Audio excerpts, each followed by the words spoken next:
ఒక రోజున బాలాకు రాజు చరిత్రలో ఉన్న మాట చెప్తాను. ఒక కుయుక్తిగా ఒక ప్లాన్ వేశాడు. ఏ రాజు?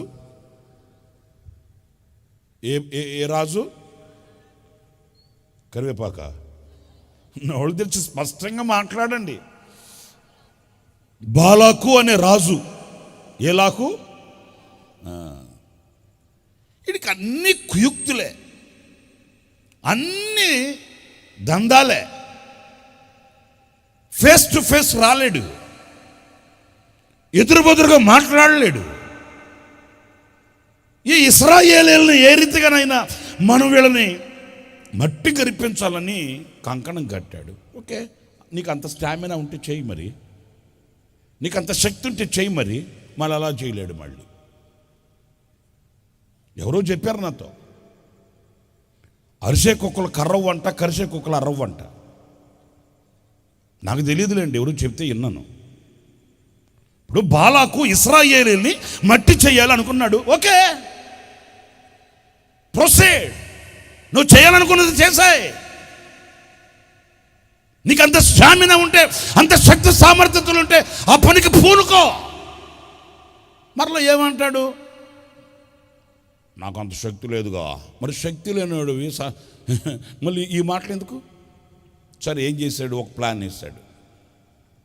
ఈ బిలాము అనే ప్రవక్త కొత్తను ఉన్నాడు కదా, బిలాము అనే ప్రవక్త, అతన్ని పంపించి ఈ ఇశ్రాయేలీయుల్ని శపించమని చెప్దాం. చూసారండి ఎంత కుయుక్తిగా ప్లాన్ వేశాడు. ఈ బిలాము ప్రవక్తను పంపి ఈ ఇశ్రాయేలీయుల్ని శపించమని చెప్తే ఈయన వెళ్ళి శపిస్తాడు వాళ్ళని. అప్పుడేమవుతుంది? ఈ ఇశ్రాయేలీయులు బలహీనమైపోతారు. అప్పుడు మనం వాళ్ళ మీద పడి వాళ్ళని జయిద్దాం. ఏది? బలహీనమైన తర్వాత. ఏమండి, నేను అంటాను, వాడెవడో నాలాటోడు, మీలాటోడు కాదులే, నాలాటోడు 6 నెలలు కర్రసాము నేర్చుకొని మూలన్న ముసలమ్మను కొట్టాడంట.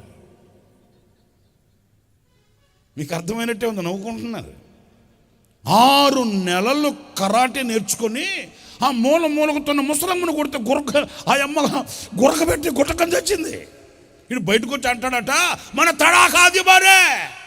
ఏ తడాకరా? ఇప్పుడు నీకు అంత శక్తి ఉంటే, అంత సామర్థ్యత ఉంటే వారిని ఒకవేళ మట్టి చేయాలని కనుక ఆశ నీకుంటే ఆ పని పూనుకో. ఇశ్రాయేలు పక్షమున ఉన్నవాడు యుద్ధమునకు, ఆయన ఎవరో వెనకంజి వేసేవాడు కాదు, ఆయన యుద్ధశూరుడైన వాడు, పరాక్రమశాలి, ఆయన సైన్యాధిపతి అయిన ప్రభువు, దూసిని కత్తిని చేత పట్టినవాడు. ఒకవేళ పోరాడగలిగితే పోరాడు, చూద్దాం. ఇశ్రాయేలును కాపాడువాడు, కునుకడు, నిద్రపోడు. ఈయన వెళ్ళి, ఎవరు? బిలాము అనే ప్రవక్త వెళ్ళి వాళ్ళని శపించడం ఏంటి? వాళ్ళు బలహీనమైపోవడం ఏంటి? ఆ బలహీనమైన తర్వాత ఈయన వెళ్ళి వాళ్ళని జయించి జెండా ఎత్తుతాడంట, జెండా నిలబెడతాడంట. నేను జయించా. ఎప్పుడు? వాళ్ళు బలహీనమైపోయి బక్కచిక్కిపోయి మాంసం ఎముకలకు అంటకపోయి వాళ్ళు క్షీణించిపోయిన తర్వాత ఈయన కర్ర తిప్పుతాడట, వాళ్ళని మట్టి కరిపిస్తాడట, అప్పుడు జెండా ఊపుతాడట. నువ్వు చేస్తే ఏంటి, చేయకపోతే ఏంటి? అలాంటి పని ఏంటంటే, సరే, అలాంటి కుయుక్తి పన్నాడు. వెళ్ళి ఈ బిలాము అనే ప్రవక్తని ఆహ్వానించారు. ఈ ప్రవక్త అయినా ఆలోచించొద్దు, ఈయనకు ఒక బిల్డప్. ఏ అప్పు? అరే బాబు, నాకు సమాధానం చెప్పండి రా స్వామి. ఏ అప్పు? కొంతమందికి దేవుడు గనక తోడుగా ఉండి కొన్ని కార్యాలు చేస్తుంటే చాలు, ఇక వాళ్ళకి పట్టుదనకు పగ్గాలు ఉండవు, బడాయి బండి మీద పోద్ది. ఏదో నా సేవ చేస్తున్నాళ్లే, నా పరిచర్య చేస్తున్నాళ్లే అని దేవుడు ఒక 2-3 తలాంతులు ఇచ్చారనుకో, ఇక పట్టేదానికి పగ్గాలు ఉండవు. మనమంటూ ఏమంటావు అంటాడు. ఏమంటావేంటి? 4 ఇరేషన్లు పడితే 4 పట్టుకెళ్ళాలి నిన్ను. ఏంటి నవ్వుకుంటున్నారేంటి? ఎవరన్నా గనక ఈ మాట అంటే మీరు ఇదే చెప్పండి. మనం అంటే ఏమనుకున్నావు అన్నాడు అనుకో, ఏముంది, పెద్ద ఏనుగులు వచ్చి తొక్కాల్సిన అవసరంలే, 4 ఇరేషనాలు చాలు. సీసాకాయ పక్కన పెట్టి ట్యూబ్ ఒకటి కనెక్షన్ ఇవ్వాలి మనకు. టిక్కు టిక్కు టిక్కు అని కౌంటింగ్ పడుతుంటే పక్కన పాపం భార్య కూర్చొని ఆడుస్తుండాలి. అది మన సంగతి. ఏంటి ఇప్పుడు దేవుడు పరిచర్యను బట్టో అవకాశాన్ని బట్టో దేవుని నామ ఘనత కొరకో దేవుడు మనల్ని హెచ్చిస్తాడు.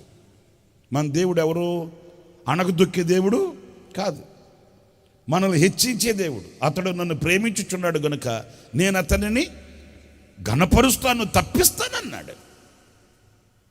ఏదో పరిచర్యకో లేకపోతే ఆయన నామ ఘనత కొరకో కాస్త చేయుతనిచ్చి కొంచెం ఘనపరిచి ఒక వేదిక మీద నిలబెడితే అయ్య బాబోయ్ అనకూడదు. కానీ ఇక పరలోకమే నా వశము, పరలోకంలో ఉన్నాయన్నీ మా తాత వశము అన్నట్టు మాట్లాడతారు వీళ్ళు. నాది ఏముంది బాబా, ఆయన చేతిలో వాడబడే ఒక పాత్రని, ఆయన చెప్పమన్న మాట చెప్పే ఒక పాత్రని, నేను ఆయన పంపిన ఒక బోరని అని అనుకోడు. ఆయన చేతిలో ఏదో ఉన్నది అన్నట్లుగా. ఇప్పుడు ఈ రోజుల్లో కూడా కొంతమంది చూడండి, ఇదిగో నా చెయ్యి గక కాల, ఇదిగో నా చెయ్యి గనక నెత్తి మీద పెడితే ఏమవుతుంది, జుట్టు ఊడిపోతా? మన చేతిలో ఏముందండి బాబా, మన చేతిలో ఏముందండి? నేను గనక రాగాలు తీస్తే రోగాలు పోతాయి, నేను గనక మాటలు చెప్తే నక్షత్రాలు విచిత్రంగా రాలిపోతాయి కదండి. ఇలాంటి ఏంటి మీ కోపం వస్తుందండి? ఇలాగ తనను కూర్చి తను, మా ఊరు భాషలో చెప్పాలంటే ఆడు బ్యాండ్ ఆడు కొట్టుకుంటుంటాడు. ఈ బిలాము అనే ప్రవక్త అయినా వివేచించాలి కదా, ఆలోచించాలి కదా. అరే నేను ఒక సేవకుడిని కదా, నేను వెళ్ళి శాపవచనాలు చెప్పడం ఏంటి, నేను వెళ్ళి శాపాన్ని పలకడం ఏంటి, నేను వెళ్ళి నాశనాన్ని కూర్చి నేను ప్రవచించడం ఏంటి, ఇది ఒక సేవకునికి ఇది తగదే అనుకోవాలనా? అనుకోవాలి. ఈయన చేతిలో ఏదో ఉందన్నట్టు ఈ బాలాకు రాజు ఇస్తానన్న బంపర్ ఆఫర్కి తలంచి, బంపర్ ఆఫర్, తాటేకలు లేని వాళ్ళకి ఇల్లు ఇస్తాం, ఇల్లు లేని వాళ్ళకి తాటేకలు ఇస్తాం, బంపర్ ఆఫరు. ఇల్లు లేనివాడికి తాటేకి ఎందుకు, తాటేకలు లేనివాడికి ఇల్లు ఎందుకు? ఏదో పడి ఉంటుంది, ఇంట్లో ఉంటుంది కదా, అదొక ఆఫరు.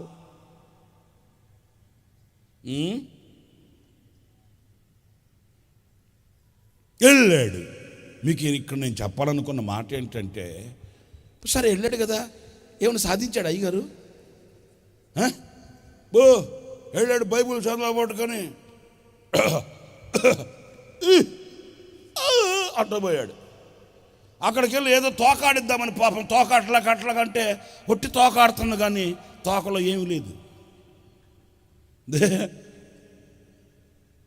ఆయన తీసుకెళ్ళిన గాడిదనింది, ఆ ఊపు తోక ఊపు చూద్దాం అంటే ఎక్కడ?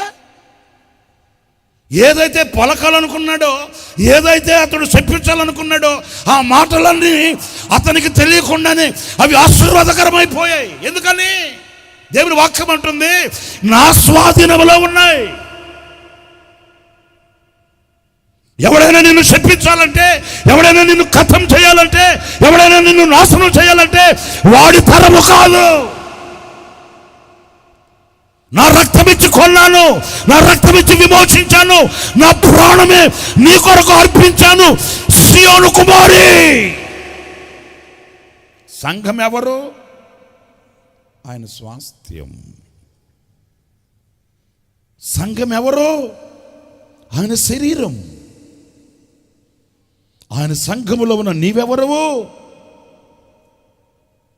ఆయన రూపం, ఆయన స్వరూపం, ఆయన పోలిక.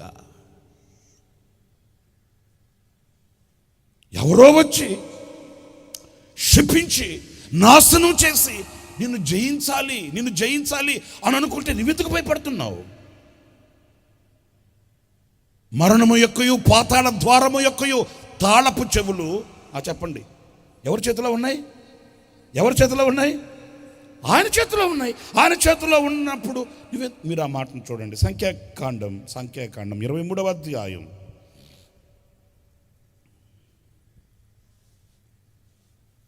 23వ అధ్యాయం 20వ వాక్యం చదువుతారు.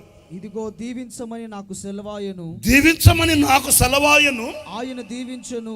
ఎవరు దీవించారు? బిలాం గారు చెప్తున్నాడు ఈ మాటని. ఆయన ఎవరు దీవించారు? మీరు నోళ్ళు తెరిచి చెప్పండి. దేవుడు దీవించాడు, నేను దానిని మార్చలేను. మరి మార్చకపోతే ఎందుకు వచ్చావు? ఎందుకు మార్చలేవు?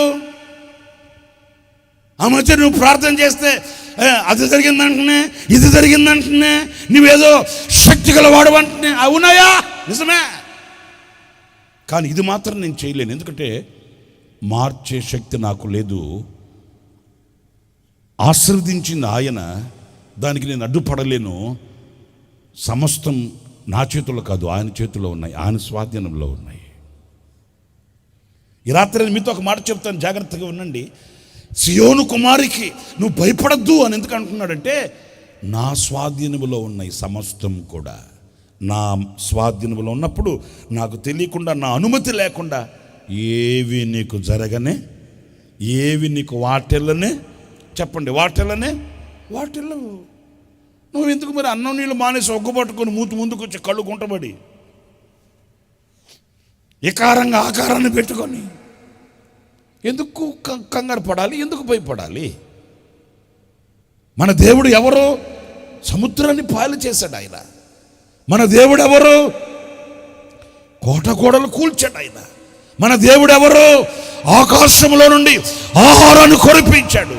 మన దేవుడు ఎవరు? బండను చీల్చి దాహము తీర్చడానికి సముద్రమంత సమృద్ధిని బండలో దాచి ఉంచాడు ఆయన. ఆయనకి సాటి అయినది, ఆయనకు చాటైన చోటు ఈ సృష్టిలో లే.